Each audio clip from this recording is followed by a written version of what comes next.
I'm Michael Harrison. Welcome to Up Close, Far Out, a video show from Talkers Magazine for communications professionals, pop culture aficionados, political junkies, media freaks, science enthusiasts, fans of radio, followers of technology, and the philosophically curious. If you find this show to be of interest and value, please like it and subscribe to it.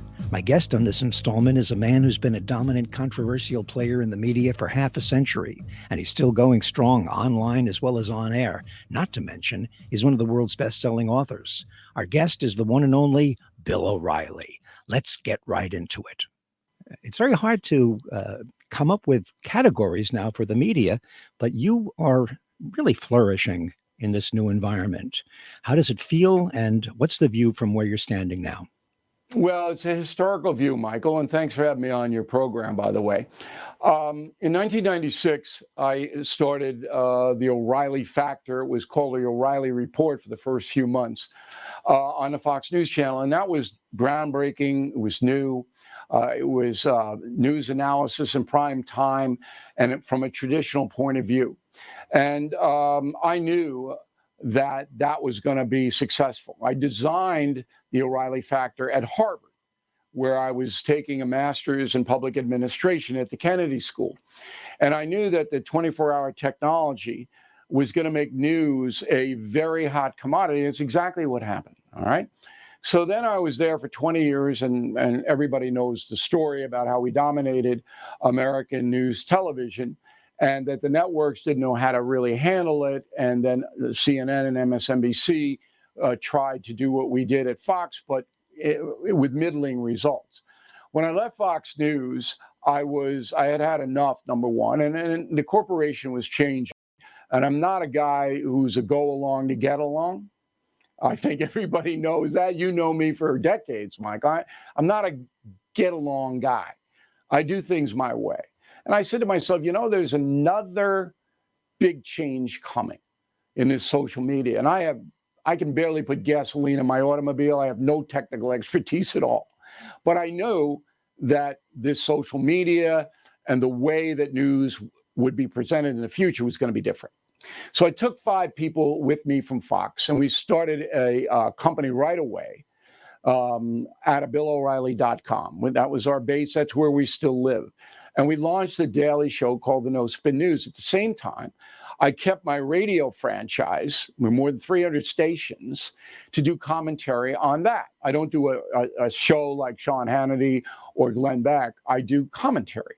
So I put together this merge of television and radio, and then we began to be successful because we're unique. We do things differently than everybody else. But now we're at another turning point. That is YouTube. Now, this is unbelievable. And it was brought to me by the younger members of my staff, because I don't know YouTube from Spotify, from TikTok. I have no blanket clue. Well, you have some good young assistants then, because they've been steering you in the right direction. The age level watching television news for both network and cable is 70 years old. Okay? But all the younger people are watching you on YouTube because my clips are posted there on the Bill O'Reilly YouTube channel. I had no idea. So we stepped up our contributions, and now we have tens of millions of people watching us on a daily basis. The July numbers after the Trump attempted assassination and the debate debacle were colossal. Way more people are watching me now on social media than they ever watched me on any television that I did. So we're in it. We're in it to win it, as the cliche goes. And fortunately enough, I got a great young staff, and we're doing very well. So right now we're in a period of acceleration. You're in the middle of, it's a kind of a blur. This is not something that has resulted and now we're at a plateau. I get the feeling that this whole YouTube thing and this new media thing and the social media connection is compounding itself on a daily basis. Do you get that feeling? I do, but I think there's a lot of negatives in that. So you've got to have the product to begin with. So there are a lot of people on YouTube and all of these other places that are just spewing garbage out there, lies, vitriol, stuff that's really unhealthy, in my opinion. And I think that because it is largely unregulated, and that's the First Amendment, there's a danger there. But if you give the folks a product day in and day out that's legitimate, that's fair, and that's accurate, you're going to rise. And the more people that find us, I mean, obviously that's great for our sponsors, because we are now sponsoring our stuff on YouTube in addition to BillO'Reilly.com, the No Spin News, and all of our traditional outlets. I'm still a traditional guy. You may know this, but I do hits on News Nation, the new cable network. I'm on there. I'm on AM radio and WABC in New York as our flagship. So I still maintain the traditional posture and the discipline that you have to have in those arenas. Okay, I take that over to YouTube and the social media stuff. So it is a changing world. You're right.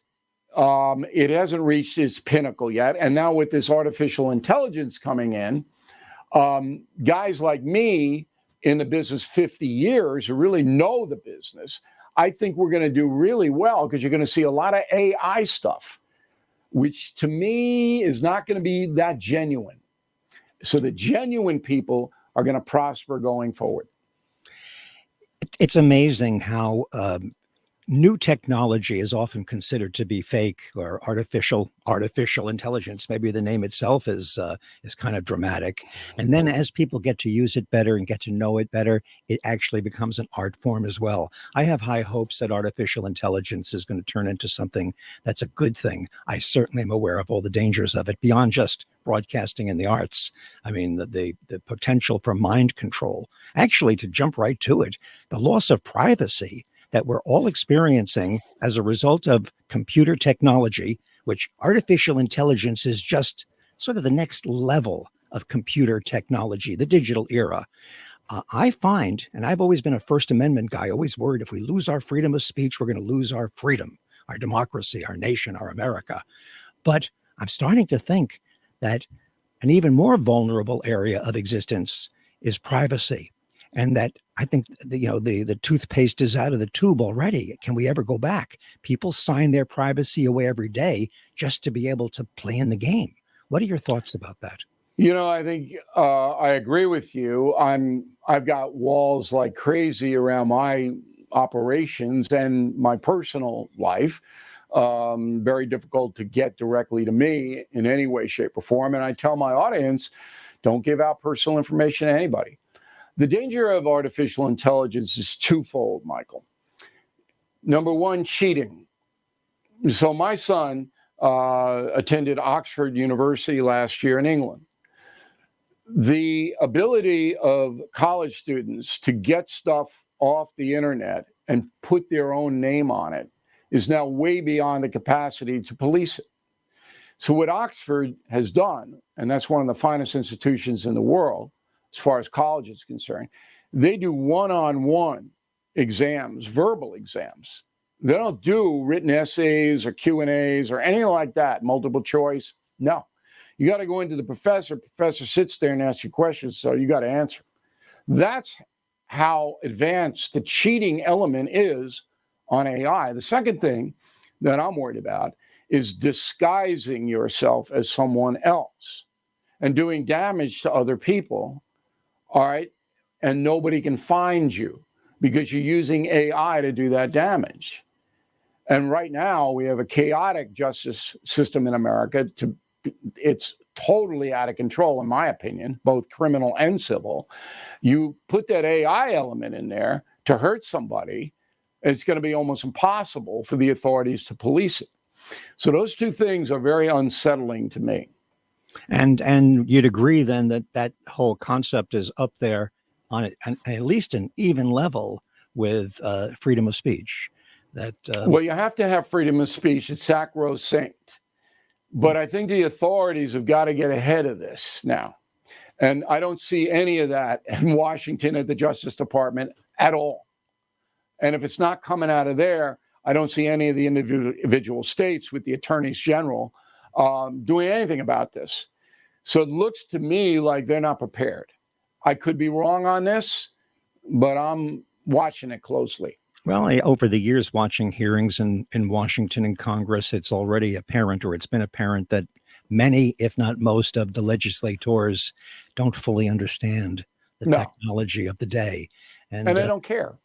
I mean, that's that's the worse. problem in America is that That's a our big problem. politicians now have turned into power hungry charlatans.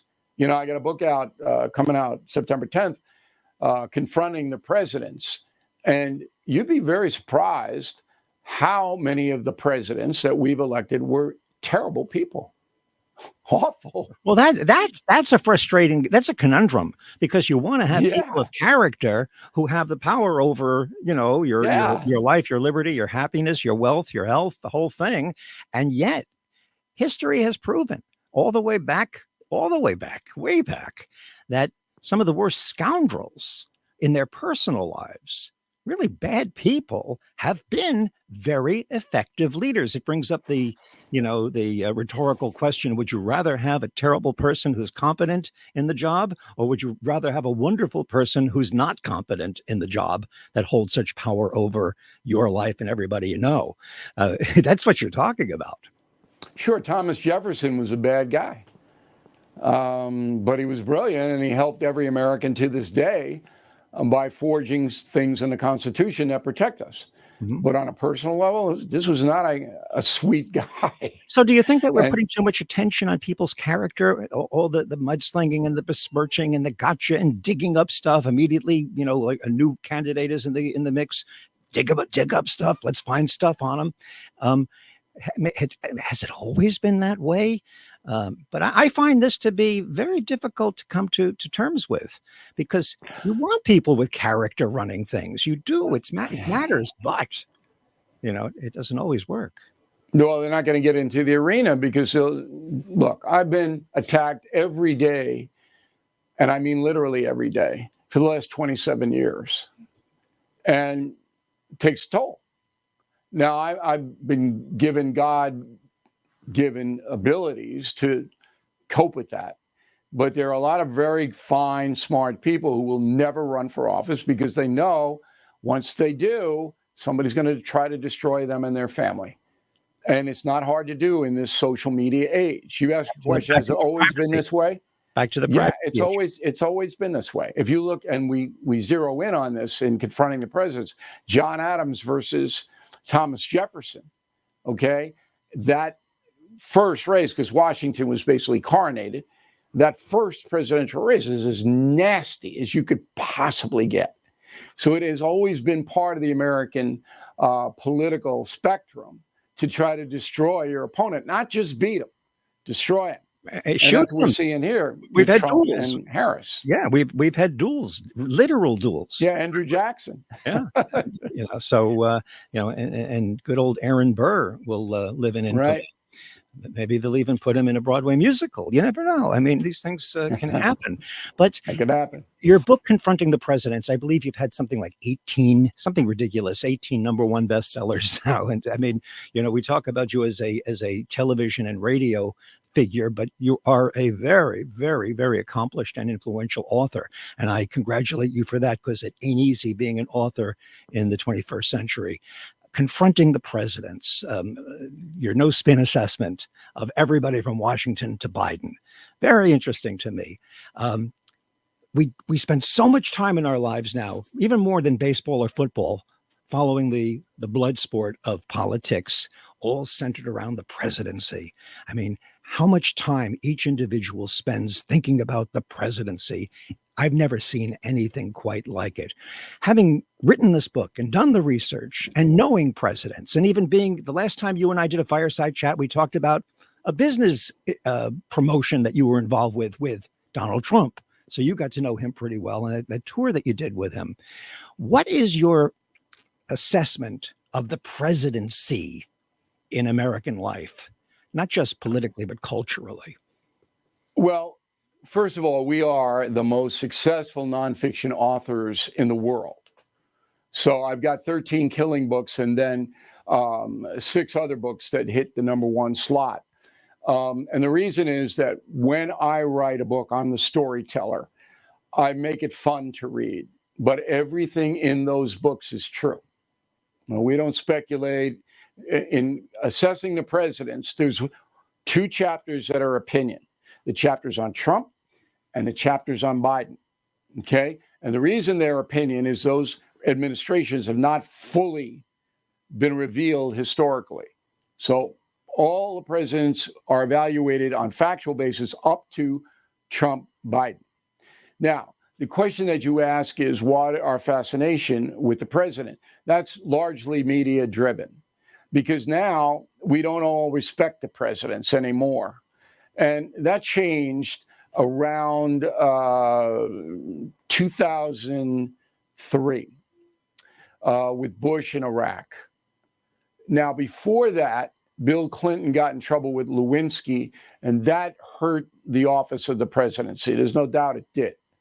But Clinton recovered because of he was a good president as far as the economy was concerned. He knew what he was doing in there.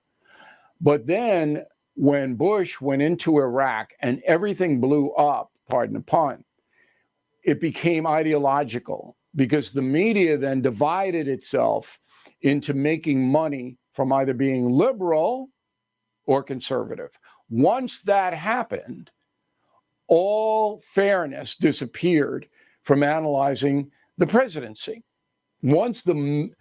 I made Fox News myself billions of dollars, because in order to buy an advertisement on the O'Reilly Factor, you had to buy 5 others on other Fox shows, okay?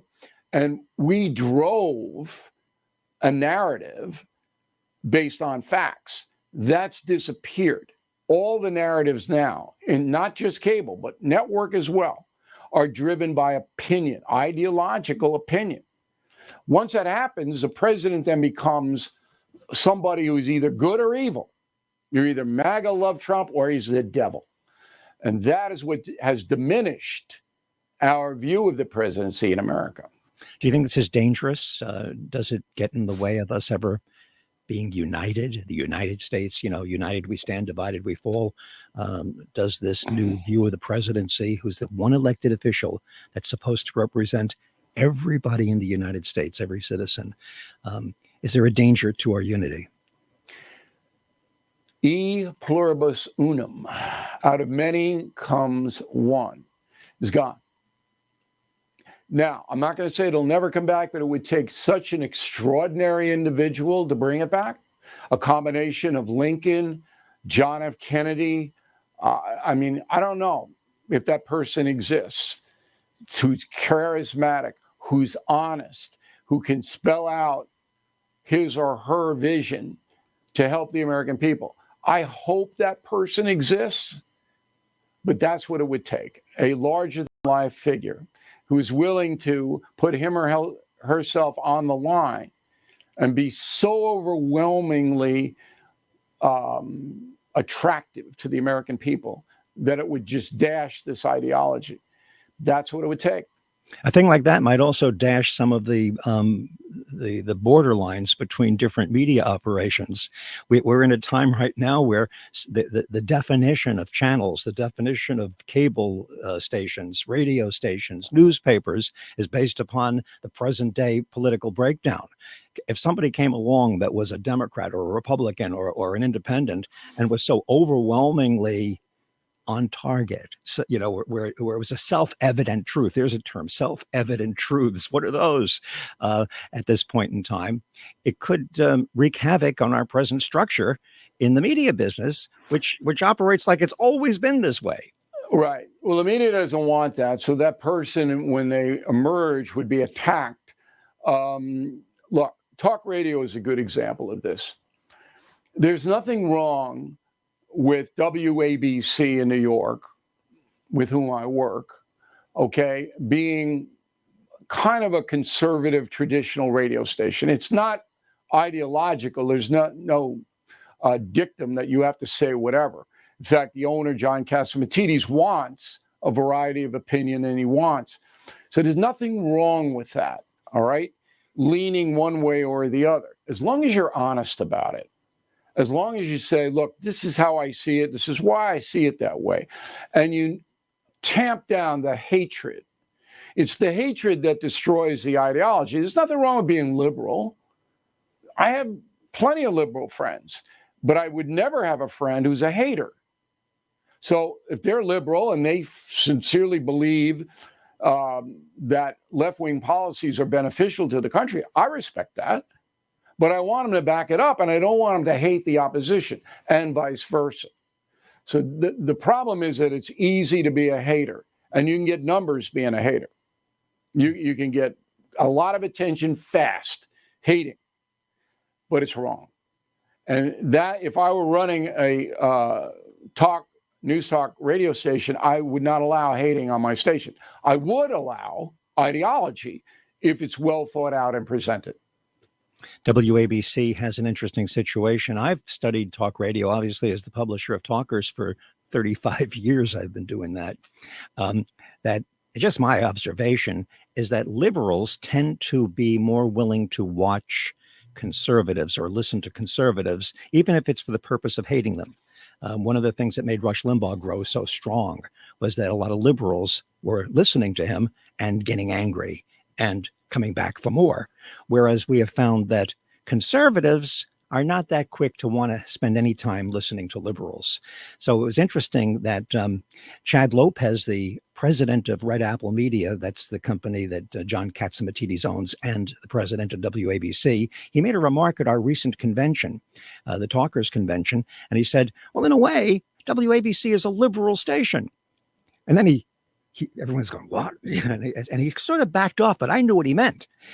Because New York City is so dominated by Democrats and liberals, and yet this station is getting enormous ratings. Those ratings are not just coming from ideological conservatives. It's coming from liberals. It's true. Are you finding that as being, you're on that station, so you obviously get feedback from its audience? New York is a unique market, though, Michael, and you know that better than anybody else, because New Yorkers like the joust. All right. Whereas in some other parts of the country, they don't like confrontation. It makes them nervous. Okay. But in New York, confrontation is everything. So you do get a flow in and out of people with different points of view if you're entertaining. You got to be entertaining as well as informative. You can't be dull. The reason that Air America failed, and you remember that was the big liberal network that launched Al Frank and all those people. Well, they got killed because they weren't entertaining. They were strident. And even the right-wing commentators who aren't entertaining, who are just, they don't do that well. You've got to really mix it up, particularly in a market like New York City. So there's a lot of dynamics in play. But the essential point is that all media people should be honest, both radio, television, print. And unfortunately, that's not the case these days. Well, and I believe, and I may have coined this. I don't know if I picked it up somewhere or I made it up myself, but we should not seek victory at the expense of truth. And that's right. Or money. Exactly. Money at the expense of truth. Well, I hope you make a lot of money on this new book. It's fascinating, Confronting the Presidents. This way you had a chance to interview every president in your mind all the way back to the beginning. And I think it's just marvelous, the success that you're enjoying as an author. I find it maybe someday I'll write a book and you'll be the role model. But well, listen, there isn't anybody in the country who knows more about radio than you. So I would encourage you to write that book, because you could do a history with a lot of fun analysis. You know them all. But Confronting the Presidents, if you care about your country, and there's no ideology in this book, okay? I mean, I'm brutal on all of them. You know me. But the ones that have helped, and that's the reader's decision. We don't rank them. We say, this is who they were. This is what they did. You decide whether they hurt or helped your country. And I think that's going to drive this book into hopefully the #1 slot. I really appreciate you having me on, Michael. Very kind of you to do it. Thank you for doing it. My pleasure, Bill. And there you have it, a conversation with the one and only Bill O'Reilly. Check him out at BillO'Reilly.com. I'm Michael Harrison. Our producer is Matthew B. Harrison. Thank you for watching Up Close, Far Out, a production of Good Phone Communications, copyright 2024, all rights reserved.